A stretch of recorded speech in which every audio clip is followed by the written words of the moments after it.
Hi guys, welcome back to my YouTube channel, and for today's video we're going to Yokohama, so please stay tuned and check it out.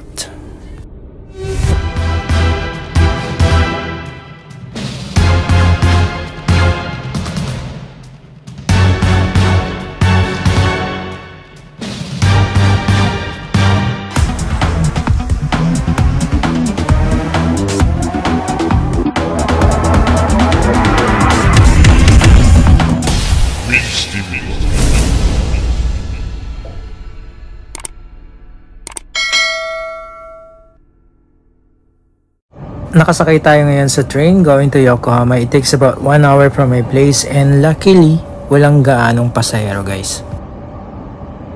Lot of boring math later. Nandito na tayo sa Yokohama Station. Magta-transfer tayo ng train papuntang Sakuragicho dahil nandun yung place na gustong gusto nating puntahan. Siguro nasa 8 times na ako pabalik-balik sa lugar na to dahil talagang napakaganda ng lugar. Ito yung masasabi kong one of my favorite place here in Japan dahil napaka-modern ng syudad na to at very relaxing. Saka ang daming masasarap na pagkain dito guys. At bukod pa doon, maraming pwedeng puntahan sa lugar na to. Isa na rito ang Chinatown, kaya gustong gusto ko ang lugar na to. Dito rin ginaganap ang Pokemon Parade every summer, kaya napakaraming ganap dito guys.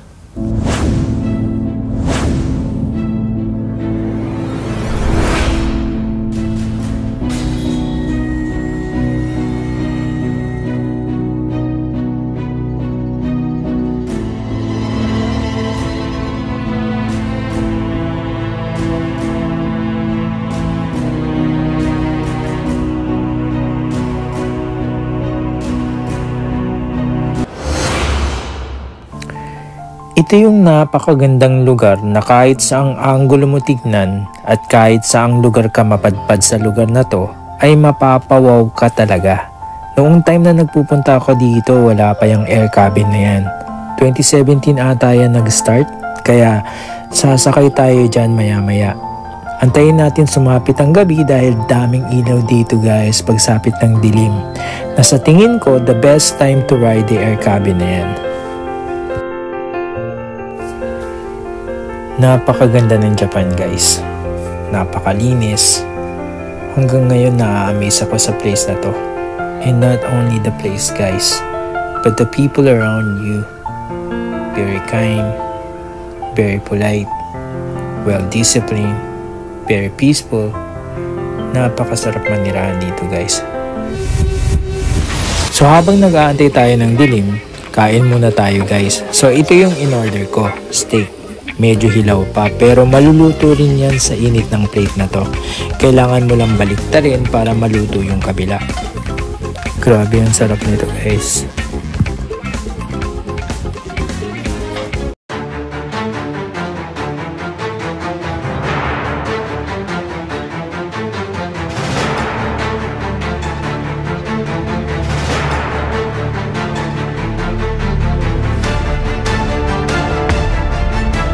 Ayan guys, medyo madilim na kaya kailangan na natin pumunta sa station ng air cabin para matry sumakay.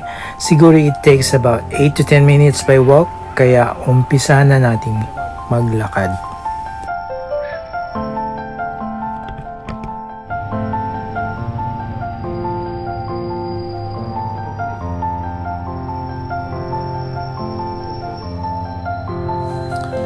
Habang naglalakad tayo guys, going to our destination, may mga nakasabay tayong kababayan.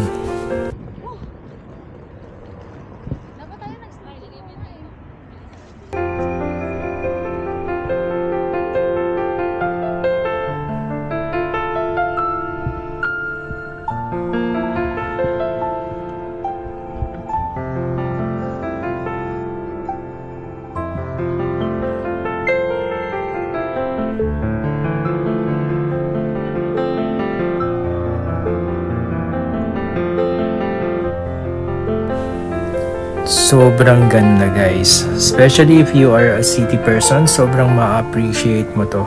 Daming ilaw.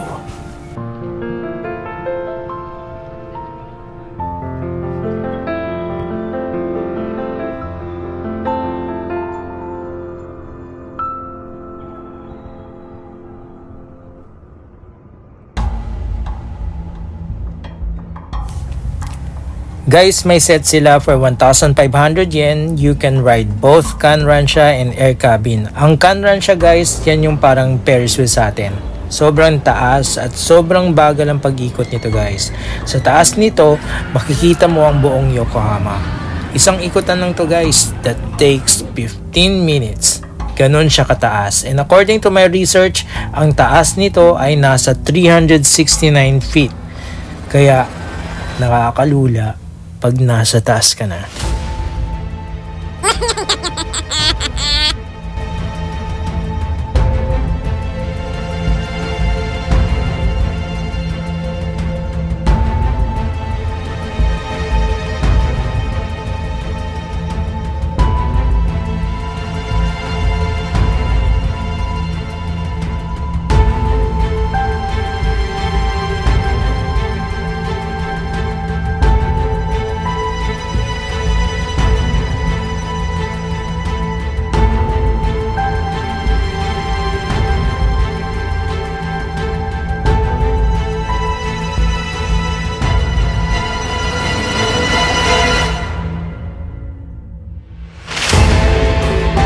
So ayan guys, nasa tuktok na tayo. Ganyan siya kataas guys. Nakakalula. Ayan guys, tapos na tayo sa Kanransha and we're heading to air cabin. Ito talaga yung purpose natin, kaya nandito tayo sa Yokohama. Para makasakay ng air cabin. Usually, nakasakay na ako before pero sa mga bundok yun guys. And I guess this is the best one kasi nasa city siya. Kaya so much excited guys.